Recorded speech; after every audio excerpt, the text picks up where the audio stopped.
Oh, yes, hi! I look awful currently, but we're gonna change that because today I'm gonna do something a little bit different. Something I've never done before. Try to be pretty. Oh, and install dreadlocks to my hair. So I'm starting by reshaving my sides. I'm securing my hair with bobby pins so I can clearly separate what I want to shave from the rest.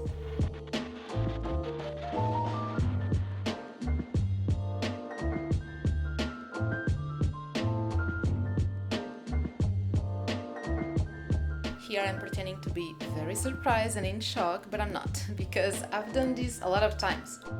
I do the upkeep of the shaped sides of my Deathhawk myself, so this is nothing new to me. The little mirror behind me, it's a must. It's a great help to see what I'm doing on the back of my head.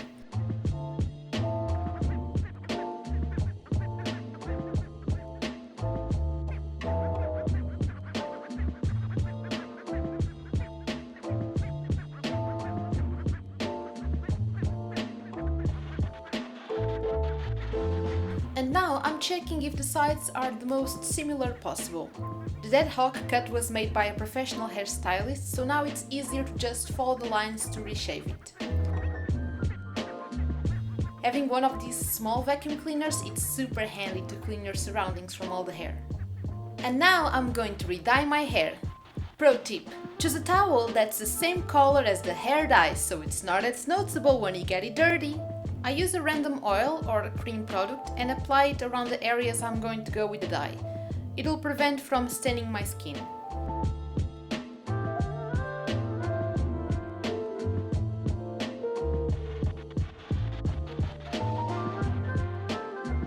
And I forgot to clean my shaver, so that's why I'm doing it now. You know what I say, keep everything around you clean while you work. Here's the dye I talked about. The color is Flamingo Pink.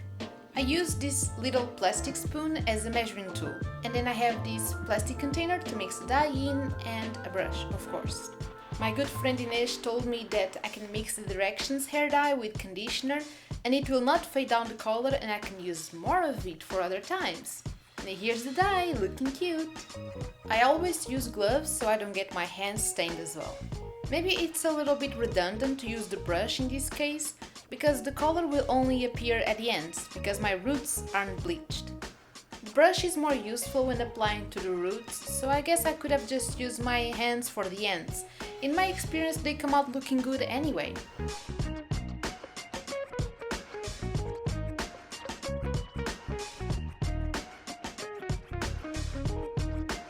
And now I'm just applying the rest of the dye that was in the pot with my fingers, and making sure I'm rubbing it in everywhere so no spot is missing.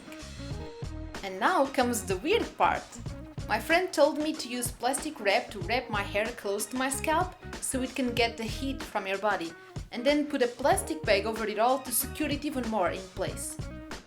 And now I leave it developing for between 1 hour to 2 hours, it depends. My hair is short right now, so I think 1 hour will be okay. You can also go and sit with a heater pointed towards your head so your hair gets external help with the heating stuff. 1 hour later. Here's me after I washed my hair. Being very fabulous with my towel, yes.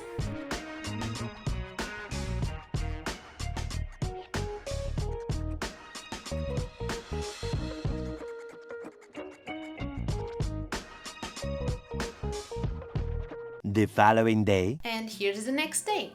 I'm parting my hair, dividing into the part I want to turn into a fringe and the part that's gonna have the dreadlocks. Again, the use of 2 mirrors to check every area around my head is super useful to make sure I'm doing it right. I overdid the fringe part just in case. It's easier to at the end before cutting, adding more dreads if I want. At least that was my thought process. Also because I have very few hairs at the front of my head and I was afraid of ending up with a very thin fringe. Which kinda ended up happening anyway. And now I'm stepping into unknown territory. But I'm starting to section the part for the first dreadlock and applying a gel type product thing to help the hair stay together so I can braid it better. Here they are! I did some research on all of these as every time I delve myself into something new, but I still don't know much about dreadlocks. But I like these ones.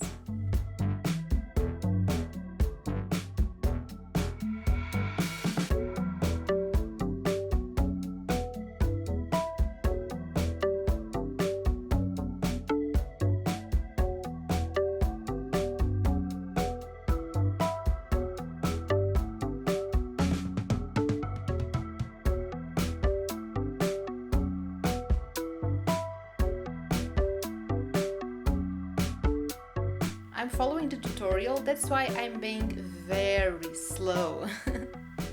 On the first tries, I was still following the tutorial video. At the end, I kinda memorized the steps and was already doing on my own.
Here's after a while, I've already done some progress.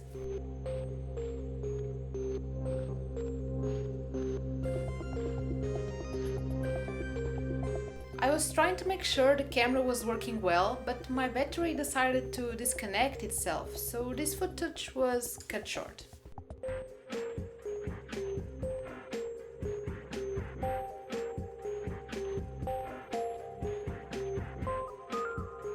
Doing the backside was the hardest part, although I think the worst job was done with the first ones right at the front.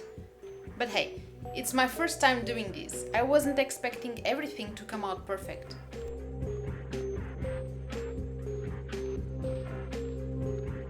Ignore my resting sad face, I was born like this, so I look like I'm in a constant state of misery. Which is true.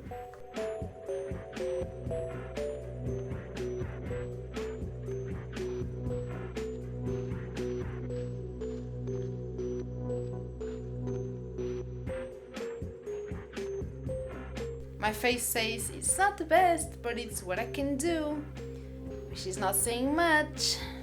I decided to add another row of dreadlocks at the front. This really is tiresome for the arms.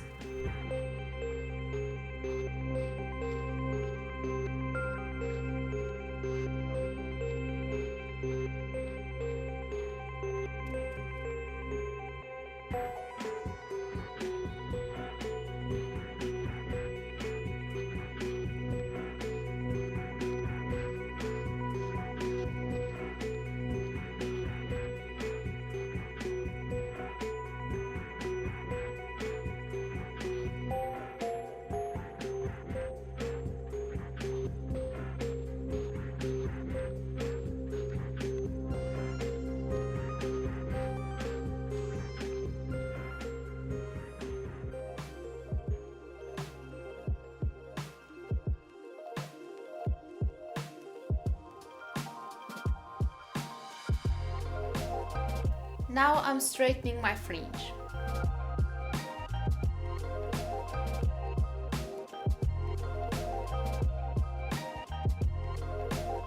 And now I'm cutting my own fringe for the first time. Yep, I'm probably giving a heart attack to all the hairstylists in a 10 kilometers radius around me. But in my defense, all hairstylists are currently closed due to the pandemic, and sometimes I find it hard to explain what I want. Like, can you do a V-fringe here on this piece of hair? Ignore the rest, please.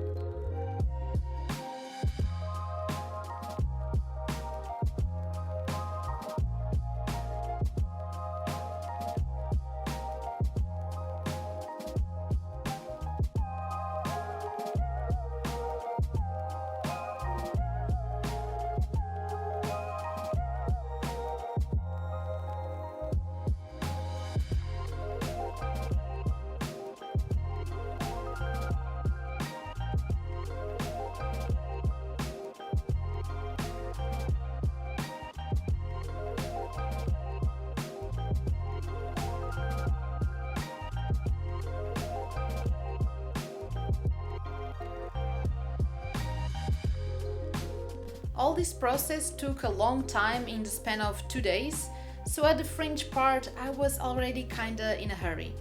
The fringe could use more time invested in it, but for now this is how it is. For a complete newbie to dreadlocks and fringe cutting, I don't think this turned out too bad.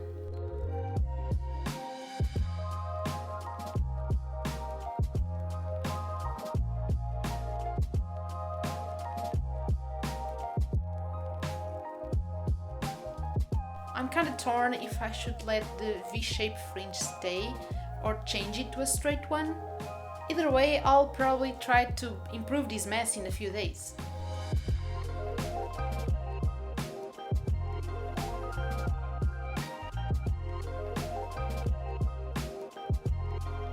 Early the next morning. And here I am on the next day after sleeping with them on.